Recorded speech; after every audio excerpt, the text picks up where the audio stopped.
오늘 하나님의 말씀은 마태복음 4장 1절에서 11절까지 말씀입니다. 신약 성경 사쪽에 있습니다. 찾으신 줄 알고 제가 봉독을 해드리겠습니다. 그때 예수께서 성령에 이끌려 마귀에게 시험을 받으러 광야로 가사 40일을 밤낮으로 금식하신 후에 줄이신지라. 시험하는 자가 예수께 나와서 이르되 내가 만일 하나님의 아들이거든 명하여 이 돌들로 떡덩이가 되게 하라. 예수께서 대답하여 이르시되 기록되었으되 사람이 떡으로만 살 것이 아니요 하나님의 입으로부터 나오는 모든 말씀으로 살 것이라 하였느니라 하시니, 이에 마귀가 예수를 거룩한 성으로 데려다가 성전 꼭대기에 세우고 이르되 내가 만일 하나님의 아들이거든 뛰어내리라. 기록되었으되 그가 너를 위하여 그의 사자들을 명하시리니 그들이 손으로 너를 받들어 발이 돌에 부딪히지 않게 하리로다 하였느니라.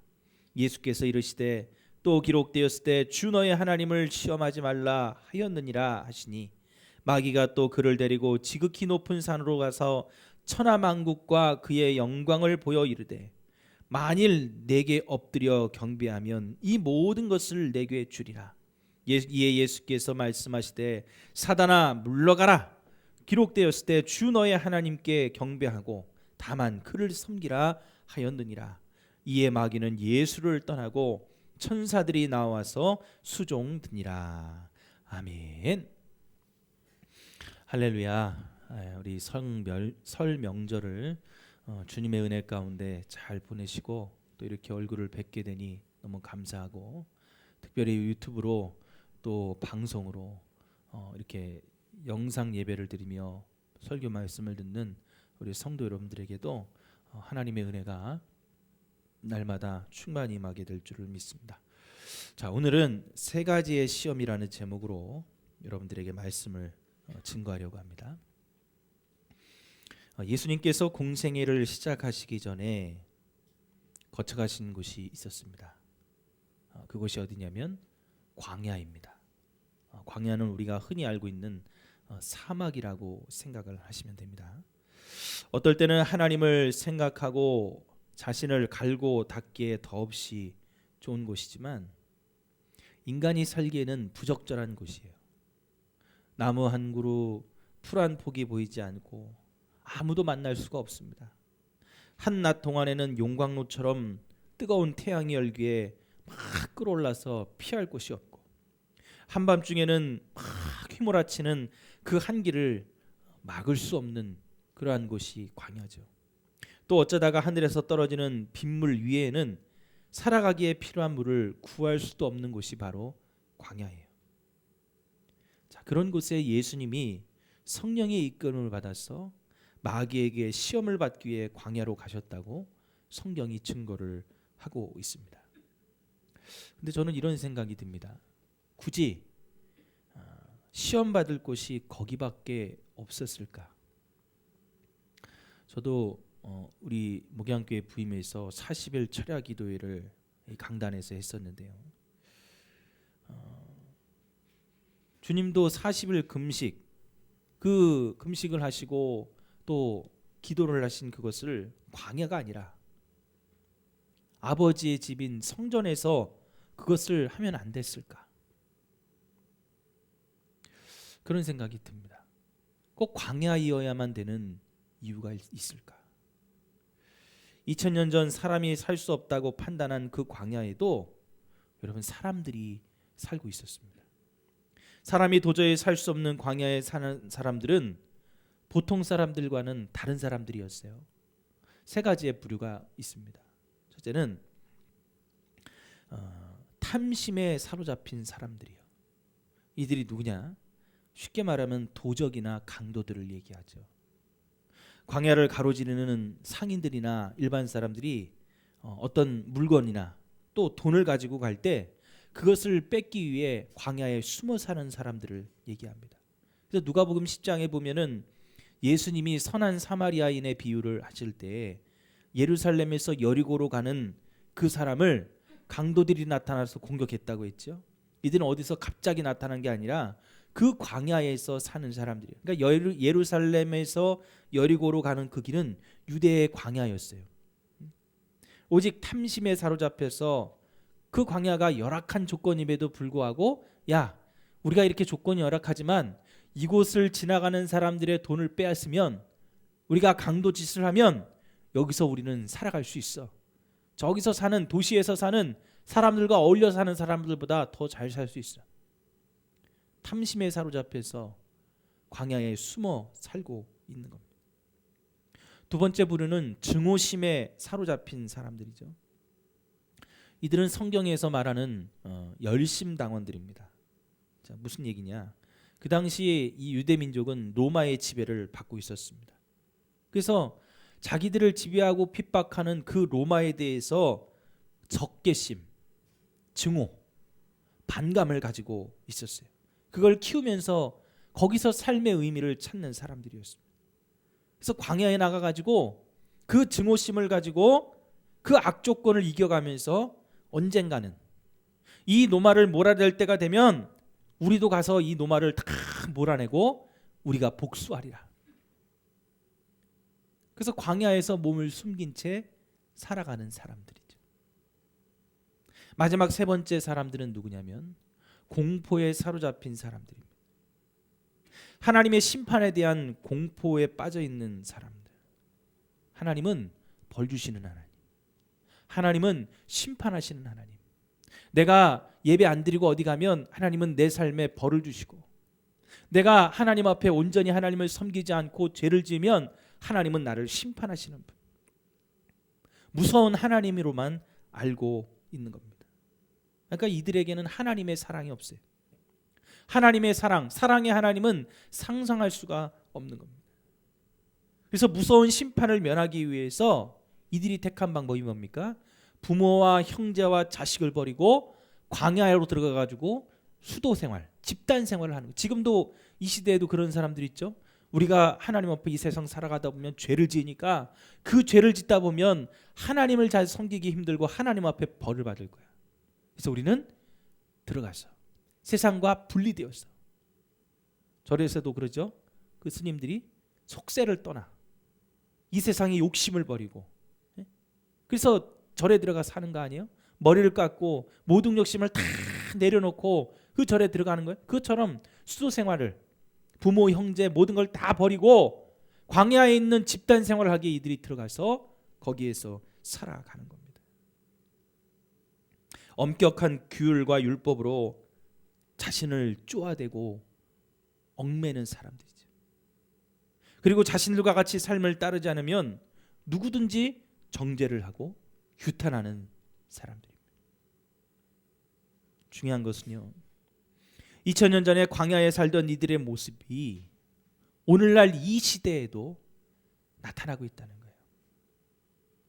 다시 말해서 광야는 탐심에 사로잡힌 도적질하면서 아무런 꺼리낌이 없이 살아가는 사람들, 그리고 진리와 기성세대를 증오하면서 자신들의 생각을 지키고 주장하기 위해 수단과 방법을 가리지 않는 그러한 사람들, 불확실한 미래, 심판 때문에 공포에 매여서 나도 다른 사람도 정죄하고 심판하는 것을 쉬지 않는 사람들이 어울려 있는 곳이 광야였고, 그 광야가 바로 오늘날에도 지금 이 시대에도 우리가 사는 삶에도 나타나고 있다는 거예요. 지금 이 세상의 축소판과도 같은 곳이 광야였어요. 예수님 당시에도 아주 소수의 사람들이 광야에서 그렇게 살았지만, 여러분, 그 사람들만 그런 모습을 가진 게 아니라 아직 드러나지 않은 그 당시의 모든 사람들의 모습 속에 그것이 담겨져 있다는 거예요. 지금도 마찬가지예요. 예수 믿는 사람이든 믿지 않는 사람이든 이 시대에도 바로 이 세 가지 부류에 속해 있는 사람들이 있다는 거죠.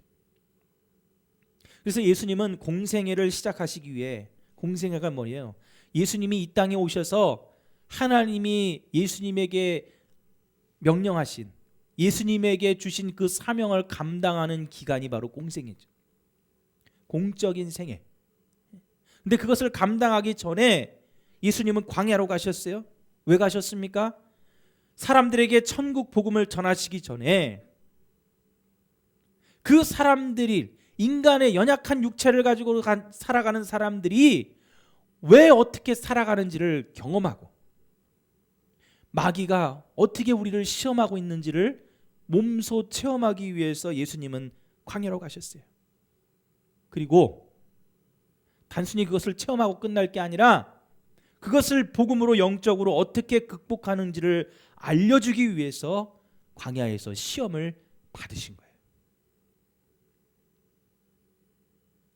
여러분, 그러면 오늘 우리가 읽어드린 본문에 보면은 마귀에게 세 가지 시험을 당했다고 했잖아요.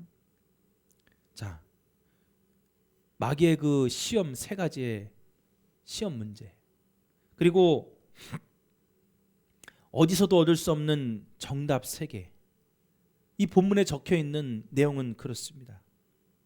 이거는 뭐 하루면 이루어질 수도 있는 내용이에요. 그러나 여러분 한번 가만히 생각해 보세요. 마귀가 예수님을 시험했다고 하는데 정말 마귀가 악한 모습으로 나타나서 시험을 했을까요? 저는 그렇게 생각하지 않습니다. 마귀는 절대 자신의 신분을 노출하지 않았을 거예요. 그러면 시험의 의미가 없죠. 만약 저도 마귀가 그렇게 나타나서 자신의 신분을 노출해가지고 시험을 했다면 저도 물리칠 수 있을 거예요. 여러분 앞에 귀신이 나타났는데 아이고 귀신 좋다고 여러분 끌어안을 사람이 누가 있습니까?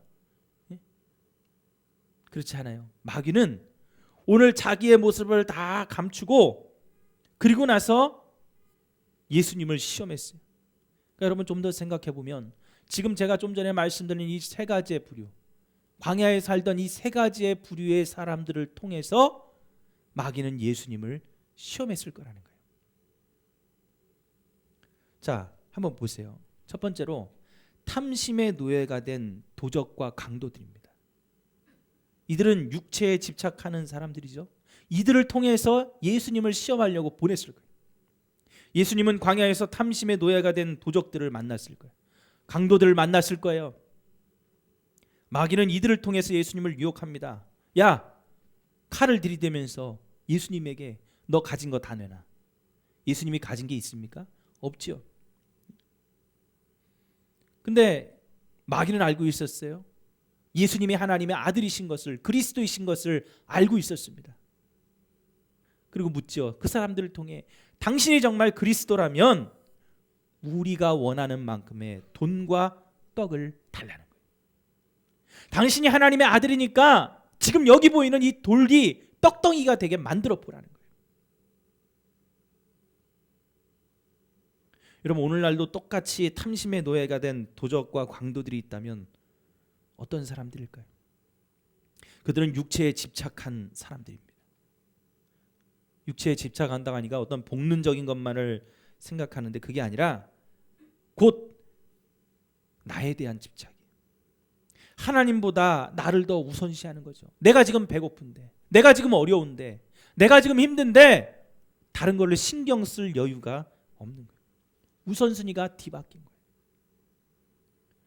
물론 여러분 돈이 필요 없지 않아요. 필요합니다. 중요합니다. 우리에게 살아갈 때 중요한 거예요. 그러나 돈은 우리에게 필요를 채우기 위한 도구지 우리의 주인이 될 수는 없습니다.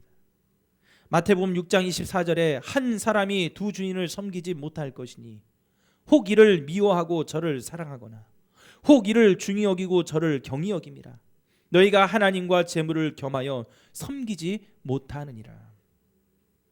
여기서 두 주인을 섬긴다고 표현하고 있습니다. 여러분, 섬긴다는 말이 뭐예요? 모셔드린다는 거예요. 나의 주인으로 삼는다는 거죠. 하나님을 모셔들어 주인으로 섬길 수도 있고, 재물과 물질, 돈을 갖다가 모셔들어서 그것을 주인으로 섬길 수도 있다는 거예요. 하지만 둘을 같이 섬길 수는 없습니다. 둘 중에 하나는 주인이고 하나는 도구가 되어야 됩니다. 누가 주인이에요? 당연히 하나님이 주인이시죠. 이것이 신앙인들의 우선순위입니다. 육체에 집착하는 우리의 삶을, 탐심에 노예가 된 우리의 삶을 하나님께로 집중할 수 있는 비결은 하나님이 나의 주인 되시는 거예요. 간단한 거예요. 그런데 하나님과 돈이 내 앞에 선택하기 위해서 놓여져 있다면 육체에 집착하는 사람들이라면 어떨까요? 마귀가 육체에 집착하는 사람들을 향하여서, 아니 그들을 통하여서 우리를 시험하고 있다면 여러분들은 과연 무엇을 선택하시겠습니까? 여러분 분명히 아셔야 됩니다. 물질의 주인도 하나님, 먹을 것의 주인도 하나님, 생명의 주인도 하나님, 건강의 주인도 하나님이라는 사실입니다. 두 번째로 마귀가 예수님을 시험할 때 누구를 통해서 합니까? 공포에 떨며 자신과 세상의 족쇄를 채우고 있는 수도사들을 통해서 예수님을 시험하고 있습니다. 자, 이건 뭐예요? 자기의 의에 매여서 헛된 영광을 쫓고 있는 사람들입니다. 자, 여러분 잘 보세요. 예수님이 공포심에 사로잡혀 심판을 면하기 위해 족쇄를 채우고 살아가는 사람들을 만났어요. 죄를 지으면 심판을 받을까 봐 모여 사는 사람들. 마귀는 이들을 통해서 주님을 시험합니다. 당신이 정말 구원자라면 우리를 진짜로 구원할 수 있는 초능력을 보여달라는 거예요. 높은 곳에서 떨어지는데 어떻게 다치지 않을 사람이 있겠습니까? 근데 지금 마귀는 공포에 떨고 있는 사람들을 부추겨서 초자연적인 능력을 보여달라고 유혹하고 있는 거예요. 예수님에게 말하죠. 저 성전 높은 꼭대기에 올라가서 뛰어내리라. 그러면 천사가 받아줄 거라는 거예요.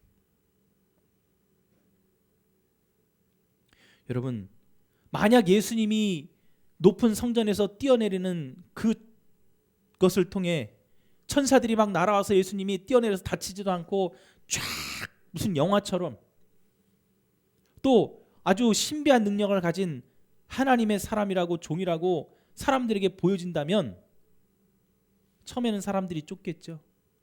그러나 여러분, 하나님은 예수님의 그런 초자연적인 능력을 통해서 우리를 구원하시려고 하나님이 보내신 게 아니에요. 하나님은 예수님을 통해서 우리를 어떻게 구원하시기 위해서 보내셨어요? 저 뒤에 있는 십자가에 몸을 찢고 피를 흘려 죽으셨다가 다시 부활하심으로 우리를 구원하기 위해서 이 땅에 예수님을 보내신 거예요. 근데 많은 사람들이 성전에서 뛰어내려 가지고 다치지 않고 천사들이 와서 받아주는 초자연적인 능력을 쫓고 있어요. 헛된 영광을 쫓고 있는 것이죠. 불확실한 미래와 죽음, 심판, 죄책감 때문에 그 공포에서 벗어나기 위해 능력을 요구합니다. 그러나 우리를 이 세상에서 죄와 가난과 질병과 상처와 고난과 고통과 암울에서 구원해낼 수 있는 것은 오직 십자가를 통해서, 십자가에서 주님이 몸을 찢고 피를 흘려야만 우리를 구원할 수 있는 거예요. 절대로 초자연적인 능력이나 어떤 유행이나 신비주의적인 것으로 우리를 구원하시지 않습니다. 헛된 영광을 따라가서는 안 됩니다. 초자연적인 능력이 나타난다고 쫓아다녀서도 안 됩니다. 지금 악한 시대의 말씀에 붙들려 진리가 무엇인지를 분별할 수 있는 그 능력이 나타나야 되는 것이죠. 그래서 여러분, 우리는 이 말씀 속에서, 예배 속에서 치유가 일어나고 병고침과 주님을 만나는 것이, 하나님의 은혜로 내 마음의 공허함을 채우는 것이 오늘 예배를 통해, 말씀을 통해 일어날 수가 있어야 됩니다. 지금 코로나19로 다들 벼랑 끝에 서 있죠. 얼마 전에 뉴스를 보니까 자영업자들 중에 너무나 힘이 들어가지고 정말 안타까운 선택을 한 사람들이, 그런 사연들이 밝혀진 것만 22건이래요. 스스로 자기의 목숨을 끊은. 어떤 분들은 자기만 목숨을 끊으면 되는데 또 차 남겨질 가족들 때문에 그들을 다 차에 태우고 바다로 그냥 뛰어들어서 모든 생을 끝내는 사람들이 있는가 하면, 어떤 사람들은 정말 도저히 하다 안 되니까 그 벼랑 끝에서 뛰어내리는 사람들이 있다는 거죠.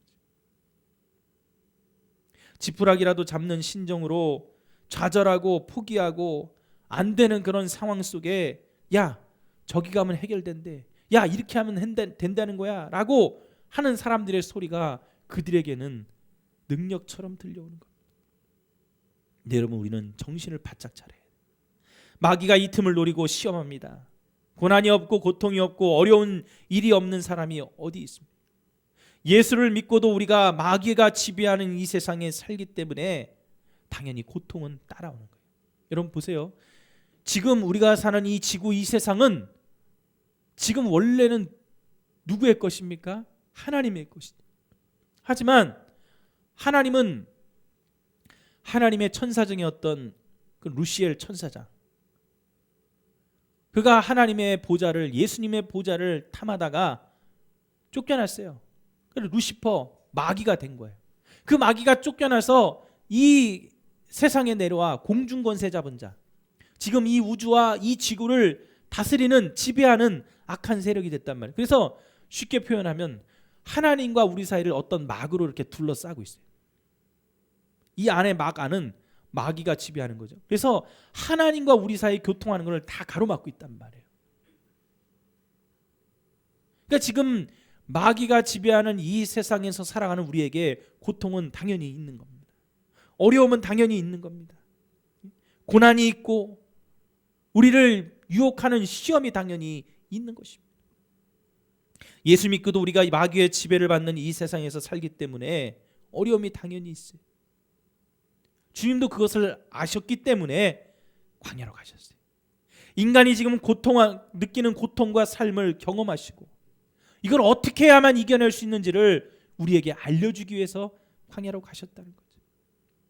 여러분, 헛된 영광을 쫓지 마시고 주님이 우리를 어떻게 구원하셨는지, 우리에게 어떠한 것을 말씀하고 가르쳐 주셨는지를 말씀을 통해서 다시 한번 발견하실 수 있어야 됩니다. 마지막으로 세 번째 부류는 어떤 사람들입니까? 증오심에 불타오는 열심당원들이죠. 현실적인 문제 때문에 진리와 타협하는 사람들이에요. 예수님이 열심당원들을 만났어요. 마지막으로 마귀가 예수님을 유혹합니다. 당신이 정말로 메시아라면 이 로마를, 우리를 지배하고 있는 로마를 몰아내고 잃어버린 이스라엘의 국권과 권력을 찾아달라는 거예요. 열심당원들을 참 의롭지 않습니까? 메시아이신 주님에게 나라의 국권을 회복시켜달라고 요구하는 거죠. 근데 그것만 목적이라면 정말 의로운 거예요. 근데 그 사람들의 목적이 그것뿐이겠어요? 아닙니다. 예수님을 이용해서 자기들의 욕심을 채우고자 하는 거예요. 마귀는 성경 본문에 오늘 뭐라고 그래요? 높은 산에 가서 천하 만국과 영광을 예수님에게 다 보여주면서 뭐라고요? 내게 한번 엎드리기만 하면, 나에게 한번 절하기만 하면 이 모든 것을 다 주겠다는 거예요. 마귀가 줍니까? 절대 주지 않죠. 지금 이 두 가지가 뭘 얘기하는 거예요? 타협입니다. 타협이 뭡니까? 하나님의 진리와 현실 문제가 딱 부딪혔을 때 무엇을 선택하느냐? 우리는 머리는 알고 있어요. 당연히 하나님의 진리죠. 하나님 주시는 거 아니면 나는 절대로 안 먹겠다. 이 각오로 우리가 살아가야 시험을 이길 수가 있는 거예요. 그런데 지금 우리가 사는 세상을 보세요. 아니, 한번 여러분 자신 한번 돌아보십시오. 내게 유익이 있다 싶으면 얼마예요? 물어보는 거예요. 어떻게 해야 돼요? 마귀가 주는 것이라도 돈이 된다면, 유익이 된다면 한번 절하고 먹겠다는 거예요. 수단과 방법을 가리지 않고 살아서는 안 되는데 하나님의 뜻과 방법대로 살아야 되는 걸 머리로는 아는데 현실적인 문제에 부딪히면, 그래, 야, 한번 절하는 거 힘들겠어? 한번 무릎 꿇는 거 힘들겠어? 한번 내 마음을 접고 한 발짝 물러서는 거 힘들겠어? 그거 한 번만 물러나면 살 수 있는데, 그거 한 번만 굽히면 편할 수 있는데.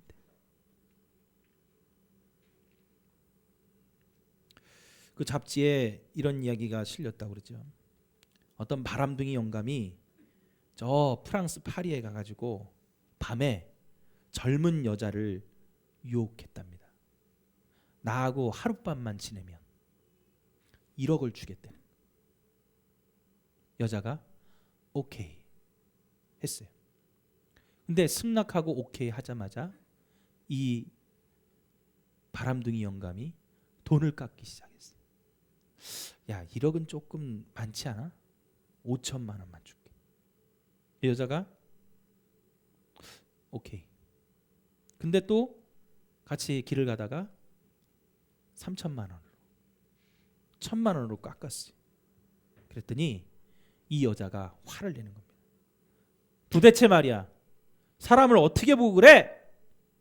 그래서 따귀를 딱 때렸어요. 근데 그 영감이 그런 얘기를 합니다. 사람은 다 알아봤고, 내가 1억이든 100만 원이든 몸을 파는 여자인 걸 다 알아봤다. 야, 돈 몇 푼 깎는다는데 그게 뭐가 어떠냐는 거야. 너 이미 마음속에 그런 마음 품고 있었잖아. 그러면 돈 깎는 게 뭐가 어때서? 너 그런 사람이잖아. 마귀의 타협은 이렇습니다. 내가 한번 무릎 꿇으면 거기에 족쇄에 탁 채워가지고 빠져나올 수가 없다. 여러분, 정말 중요한 것은 이 세 가지의 시험을 통해서 말씀으로 이기고 우리를 구원할 수 있는 유일한 길을 주님은 얻으셨다는 거예요. 그건 다른 게 뭐냐? 바로 사랑이었어요. 탐심으로 죽어가는 자들, 공포심으로 잘못된 것을 구하며 하나님하고 멀어지는 자들, 증오심 때문에 마귀와 타협하는 자들을 주님이 사랑으로 품으시는 거예요. 이것을 해결할 수 있는 방법은, 이것을 너희들이 이길 수 있는 방법은 나를 사랑하는 길. 내가 체험해보니, 내가 경험해보니 인간의 나약한 육체를 가지고 내가 광야에서 40일을 금식하며 너희들의 고통을 내가 느껴보니 너희들이 나를 온전히 섬길 수 있는 유일한 방법은 나를 사랑하는 길뿐이라고 오늘 말씀하고 있습니다. 그래서 주님이 지칠 대로 지친 인간들에게 상상할 수 없는 말씀을 주셨어요. 요한복음 3장 16절과 17절, 여러분 잘 아는 말씀이죠. 하나님이 세상을 이처럼 사랑하사 독생자를 주셨으니 이는 저를 믿는 자마다 멸망치 않고 영생을 얻게 하려 하심이라. 하나님이 그 아들을 세상에 보내신 것은 세상을 심판하려 하심이 아니요 저로 말미암아 세상이 구원을 받게 하려 하심이라. 놀라운 말씀이죠. 주님은 비난에도 개의치 않으셨고 창기와 세리와 친구가 되어주셨습니다. 가난한 자든 병든 자든 부자든 백부장이든 유대의 공회의 의원이든 학자든 남자든 여자든 어린아이든 노인이든 전혀 구별하지 않으시고 그들을 다 수용하고 포용을 해주셨어요. 그래서 십자가에서 그 모든 것을 품으시고 끌어안으시고 구원을 완성하시고 사랑을 완성해 주셨습니다. 여러분, 오늘 우리가 이 지금 힘든 세상에서 여러분 벼랑 끝에 서 있잖아요.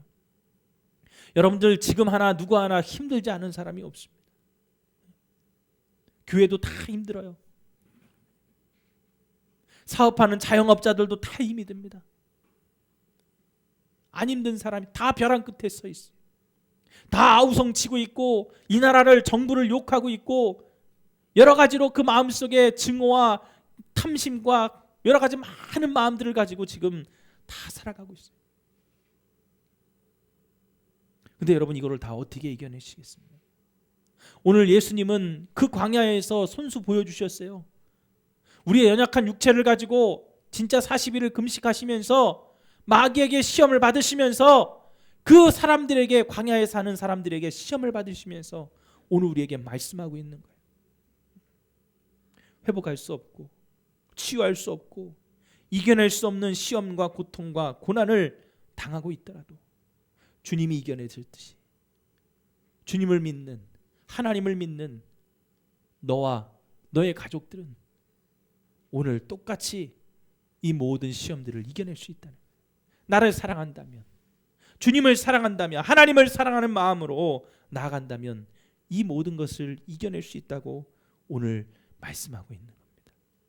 사랑하는 성도 여러분, 지금 이 시대에 이 세 가지의 시험이 우리에게 다가오고 있습니다. 아니, 이미 맞닥뜨린 사람들도 있을 겁니다.